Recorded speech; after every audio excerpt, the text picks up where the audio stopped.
그런 게 있잖아요. 좋아하는 일을 해야 된다. 잘하는 일을 해야 된다. 혹시 사모님은 어떻게 생각하세요? 저는 잘하는 일을 하면서 수익을 내고 그 다음에 그 수익 난 걸로 좋아하는 일을 하자. 이게 가장 가성비가 좋더라고 생각을 하거든요. 왜냐면 그 잘하는 일 자체를 내가 잘하는 일을 하다 보면 니즈가 많아질 거고 여기에 수익이 그만큼 많아질 거라 생각을 하거든요. 또 수익이 많아지는 만큼 이게 또 잘하면 효율적으로 일을 하게 되니까 그 시간을 또 절약을 하게 되고 그 남는 시간을 통해서 내가 좋아하는 일을 할 수 있는 시간과 그리고 이 내가 벌었던 돈으로 투자를 해서 좀 더 고퀄리티의 또 취미 생활을 이끌어낼 수도 있다고 생각을 하거든요. 그래서 물론 좋아하는 일을 잘하면 제일 좋겠죠. 그냥. 근데 그거는 모두가 이상적인 그런 꿈의 일이니까. 근데 현실적으로는 이게 맞다고 생각을 합니다. 네, 저는 그래서 수영 강사를 아예 안 할 거란 생각은 안 해요.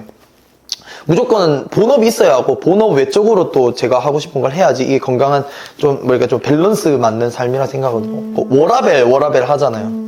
저는 약간 효라벨. 효도 라이프 밸런스. 그게 라이프에 일이 들어가 있는 거죠. 제가 그 연결 짓는 거 좋아하거든요. 내가 수영 강습 이거 하는 거랑 뭐 할머니랑 여행 다니는 거랑 뭐 어떻게 해볼까. 그리고 내가 딱 어르신을 대하는 게 또 내가 강점, 그러니까 저를 약간 스왑 분석했죠. 내 나의 강점이 뭐고 내 약점이 뭐고 이렇게 분석을 하다 보니까 이게 수영이랑 또 이렇게 묶이는 게 있더라고요. 왜냐면 그러니까 어르신들이 요즘 제일 많이 하시는 게 물에서 재활하는 아쿠아로빅 같은 거 많이 하시는데 제가 아직 아쿠아로빅 자격증 따는 것도 좀 버킷리스트 중에 하나 있거든요. 그거 따놓으면은 이거를 내가 나중에 여행 추후에 저는 결국 여행사를 차리고 싶어요. 어르신들을 대상으로 하는. 그래서 이제 그런 예를 들면은 아쿠아로빅 내가 기술이 있고 수영 강사 기술이 있고 안전요원 기술이 있으니까 그래서 내가 그 필드만 대여만 할 수 있으면 그냥 뭐 그런 요즘에 그런 컨셉을 잡고 하는 여행이 많잖아요. 예를 들면은 웰니스 해가지고 건강과 맛있는 음식 먹으면서 좋은 추억 쌓는 그런 여행 기획을 한번 해봐도 되는 거고 그런 것도 생각을 하다 보니까 나오더라고요. 이런 게 곧 저는 아이템이지 않을까? 저는 누구를 이끌 때 가장 중요하게 생각하는 게 그 사람이 실제로 그 관련된 경험을 해봤냐? 저는 이게 되게 중요하거든요. 그런 측면에서 그 사모님이 만약에 본인의 여행사를 차린다 했을 때 저는 미리 예약을 하고 싶어요. 그렇죠. 지금 예약 받아주시나요? 물론이죠. 1번입니다. 아무튼 뭔가 재밌을 것 같아요. 좀 신뢰가 가는 여행사일 것 같고 좀 재밌고 사람들이 그 가족 간의 유대감을 조금 더 다지면서 아무튼 또 새로운 여행사의 길을 개척해 주셨으면 좋겠습니다. 맞죠. 상우님이 PT라는 단어를 만드셨거든요. 맞아요. 그러니까 지금 우리가 아는 PT는 퍼스널 트레이닝이라 해서 뭐 개인 트레이닝, 그렇죠. 헬스장에서 맞춤형 받는? 트레이닝. 네, 그거를 이제 상우님만의 용어를 만드셨어요. 그렇죠. 그게 뭐였죠? 제가 이제 앞으로 해볼 컨텐츠인데 퍼스널 트래블, PT. 그 개개인의 맞춤형 여행을 해보고 싶어요. 물론 그런 식으로 좀 시행착오를 겪고 나서 나중에 여행사를 차리는 게 제 최종 목표이긴 한데 그 전에는 약간 이런 컨텐츠도 해보고 싶어요. 주변에 보면은 사연 있는 분들이 되게 많아요. 어머니 그리고 조부모님을 모시고 여행을 가고 싶은데 내가 지금 상황이 안 좋다. 그런데 이런 부분에서 내가 나서주면은 두 분이 잊지 못할 추억을 만들 수 있겠구나. 이런 생각이 좀 들기도 하더라고요. 그래서 그냥 소통을 최대한 많이 하고 이 조부모님을 대상으로 많은 정보를 얻을 거예요. 최대한 받을 수 있는 MBTI까지 전부 다 무슨 노래를 좋아하고 모든 정보를 다 수집한 다음에 어떤 성향인지 그런 부분을 다 파악을 하고 거기에 맞춤형으로 코스를 짤 거예요. 뭐 어떤 느낌인지 아시겠죠? 그래서 진짜 개개인에 맞추는 그런 여행 코스를 짠 다음에 제가 이제 시작과 동시에 끝날 때까지 붙어가지고 운전부터 해서 말 그대로 맞춤형 여행을 진행을 하는 거죠. 그리고 거기서 조금 더 나아가서 좀 감동적인 포인트들 있잖아요. 그렇게 해서 여행 끝나면 좀 아쉬울 거라 생각을 하고 예를 들면은 이런 이벤트인 거죠. 내가 7순이나 8순 선물로 해드리고 싶은데 예를 들면 외국에 있다. 그래서 내가 선물을 못 드린다. 그래서 저한테 이렇게 문의를 해주시면은 뭐 영상 편지 같은 걸 제가 요청을 해서 이렇게 뭐 그런 부분에 대해서 좀 감동을 좀 드리고 싶거나 제가 그 대리로 해드리는 거죠, 여행을. 진짜 잊지 못할 단 한순간의 여행. 이런 식으로 해서 퍼스널 트래블 이런 것도 해보고 싶고. 그래서 사실 이런 거를 내가 뭔가 이런 일들을 하기 전에 저는 이제 랜선 손주님들도 지금 메시지를 많이 주셔요. 그럼 그냥 되게 사연이 있는 분들이 많으시거든요. 나중에 일단은 제가 사막 갔다 와서 그렇게 사연 있는 분들을 조금 뽑아가지고 제가 직접 여행을 좀 선물해드리고 싶어요. 뭔가 여행을 선물한다는 것 자체가 아직은 조금 낯설거든요. 근데 저는 이게 뭔가 잊지 못할 여행을 좀 선물해드리고 싶어요. 이런 것도 재밌을 것 같아요. 너무 재밌을 것 같아요. 이제 한 사람의 서사에 이렇게 깊게 관여하면서 이게 또 뭔가 이렇게 사시는 분들도 있구나. 또 영감도 많이 얻을 것 같고. 너무 좋은 것 같습니다. 그런 컨텐츠를 해보고 싶습니다. 네. 뭔가 무궁무진하네요. 손자토의 어떤 미래가. 근데 이런 생각을 맨날 하는 것 같아요. 그러니까 지금 제가 진정님이랑 이렇게 인터뷰를 수락하는 것도 진정님이랑 이렇게 대화를 하다 보면 또 좋은 에너지가 있으니까 또 여기서 또 얻어가는 게 있고 이런 것들이 복합적으로 하면서 또 하나가 만들어지고 주변에 이제 친구들한테 자문을 구하는 거죠. 내가 이렇게 해서 이런 아이디어가 떠올랐는데 어떻게 생각하냐. 너무 좋다. 10명한테 물어보면 8, 9명이 너무 좋다 하거든요. 그럼 될 것 같더라고요. 그 중에 하나가 이 퍼스널 트래블, 맞춤형 여행. 그거는 니즈가 많을 수밖에 없을 거예요. 네, 당장 맞아요. 저만 봐도, 그러니까 저는 제 버킷리스트 중에 하나가, 그러니까 부모님을 모시고 해외 여행을 제가 그냥 모든 투어를 다 짜가지고 다니는 건데 현실적으로 그게 시간도 많이 들고 진짜 시간 많이 들죠. 그래서 최근에 패키지로는 보내드렸어요. 근데 그게 너무 아쉽더라고요. 왜냐면 내가 리드를 하면 더 잘 재밌게 즐길 수 있는데 맞아요. 여건이 안 되니까. 이거 진짜 정확해요. 그러니까 저도 패키지 여행을 막 디스하는 건 절대 아닌데 그러니까 패키지 여행을 하면 항상 아쉬운 부분이 그러니까 뭐 굳이 가기 싫은데도 그리고 내가 좀 더 오래 있고 싶은데 어쩔 수 없이 같이 이동하다 보니까 그런 부분에 좀 항상 아쉬움이 있었거든요.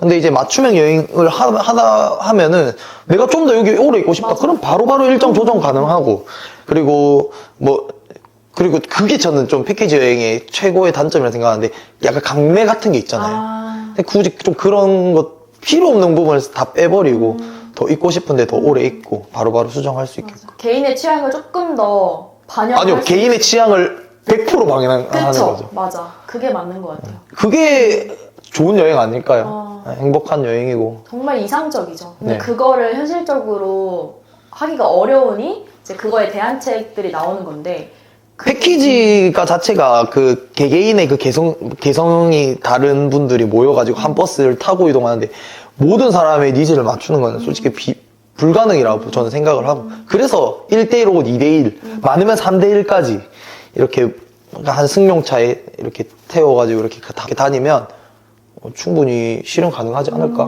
저는 생각을 합니다. 사막 마라톤 갔다 와서 꼭 그렇죠. 말씀 주신 부분 한번 재밌게 기획해 주시면 좋을 것 같습니다. 네. 응원해 주세요. 기대하겠습니다. 네. 좋습니다. 상우님이 생각하는 성공은 뭐예요? 성공이요? 아까 말씀드렸듯이 이야기가 있는 삶. 서사가 있는 삶. 네, 서사가 있는 삶. 왜냐면 나이가 들었을 때 그러니까 좀 추한 게 이런 거예요. 야, 라떼는 근데 이 라떼는이 좀 추한 라떼는 있고 와 존경받는 라떼는 있거든요. 저는 그 후자가 되고 싶은 거죠. 그러니까 할아버지가 돼서 막 이야기가 많은 이야기 보따리가 뭐 많은 그런 사람. 거죠. 그러니까 제가 결국에는 제 개인의 삶을 나중에 죽기 전에 한번 싹 돌아볼 거 아니에요. 이 괜찮은 삶이었다라고 해서 네, 좋다. 그랬으면 좋겠어요. 좀 괜찮은 삶이었고 또 이렇게 그러니까 좀 차별화된 삶 요런 거죠. 그리고 이런 거죠. 합법적으로 좀 영감을 많이 줄 수 있는 그런 삶. 좋다. 서사가 있는 삶. 네, 왜냐면 저도 영감을 많이 받고 그 영감을 주시는 분들이 많았거든요. 지금까지 뭐 유튜버도 있고 그런 한 개개인의 이야기를 들으면서 많은 영감을 얻었고 그 영감을 얻은 거를 제 일상에 녹여내려고 되게 노력을 많이 했었던 것 같아요. 그러니까 저도 이제 그 강연자들처럼 나중에 또 강연을 해보고도 싶고 좀 그런 삶이 제 지금의 저에 있어서는 좀 성공한 삶이지 않을까. 뭐, 울림 있는 삶 멋있잖아요. 누군가에게 영향력을 행사하고, 저 상우님 덕분에 상우님 이야기 듣고 좀 뭐 이런 거 시도를 했는데, 너무 잘 됐다. 맞아. 이건 진짜 말로 형용하기 힘든 그 뿌듯함이 있거든요. 서사가 있는 삶이 성공의 정의라면 지금 충분히 너무너무 잘하고 계시네요. 네. 뭐 성공? 그 성공에 대해서 막 그렇게 집착하진 않았던 것 같아요. 그러니까 제가 만족하면 성공인 거잖아요. 그쵸? 항상 만족하려고 노력하고 있고. 그러니까 이런 거 있어요. 그러니까 갑자기 제가 교통사고로 죽을 수도 있잖아요. 이런 생각을 해요. 약간 삶과 죽음의 저도 그런 생각을 그런 많이 철학적인 생각을 많이 해봤는데, 당장 교통사고가 나서 내가 딱 죽기 직전의 상황에 떠오를 거 아니에요. 그래도 괜찮은 삶이었다. 요런 삶을 좀 살고 싶어요.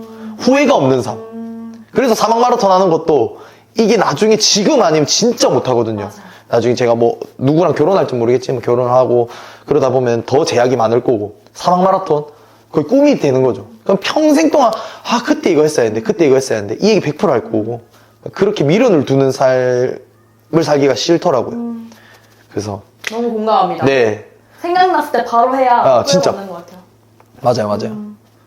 근데 그 정도로 퇴사를 하면서까지 이 끌릴 정도로 이렇게 시도해보고 싶은 것이 또 처음이다 보니까 저한테는 진짜 큰 도전이죠. 중요한 도전이고. 좋습니다. 최근에 사막 마라톤을 준비를 하고 계시고, 그 다음에 국토 종주를 완주하셨고, 네. 할머니와의 여행을 잘 하고 계시고, 또 대학교 때 학생회장도 했었고, 그 외에 또 기억에 남는 도전들이나 경험들이 있으신가요? 기부를 지금까지 많이 해오고 계시잖아요. 근데 저는 또 이게 배울 점이에요, 저한테는. 저는 기부에 대한 생각은 많지만 실천으로 옮긴 경우가 많이 없었어서 항상 반성하고 어떻게 하면 내가 조금 더 이런 것들을 더 펼칠 수 있을까 생각은 하는데 쉽사리 못한 사람으로서 이렇게 기부를 많이 하시게 된 계기가 있으신지.